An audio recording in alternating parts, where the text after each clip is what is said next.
নমস্কার। আজকে মহাশক্তিশালী দিন মোহিনী একাদশী। আর এই মোহিনী একাদশীতে কী করবেন সেই নিয়ে আমি গতকালকে ভিডিও দিয়েছি। প্রচুর মানুষ আশা করি ভিডিওটি পেয়েছেন। তাড়াতাড়ি গিয়ে চ্যানেলে দেখে নেবেন এই ভিডিওটি, কারণ আজকে যা যা করতে বলেছি সব কিছু ওখানে পেয়ে যাবেন। তবে আর একটা জিনিস বলে রাখি, এই মোহিনী একাদশীতে একাদশী যদি করতে পারেন অত্যন্ত ভালো ফল পাবেন।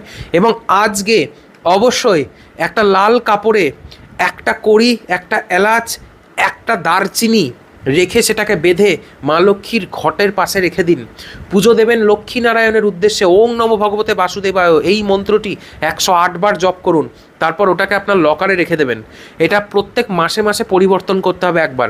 আর তার সাথে কমেন্টে অবশ্যই ওং নমো ভগবতে বাসুদেবায় মন্ত্রটি লিখে যাবেন। 100% কনফার্ম আপনাদের সমস্যা কাটবে এবং মনস্কামনা পূর্ণ হবে। কারণ মোহিনী একাদশীতে যে মনস্কামনা নিয়ে আপনি পুজো করেন এবং এই মন্ত্রটি যেটা বললাম এটা যদি জপ করেন 100% ফল পাবেন। ভিডিওটাকে এক্ষুনি শেয়ার করে দিন আর কমেন্টে ওং নমো ভগবতে বাসুদেবায় লিখে যেতে ভুলবেন না।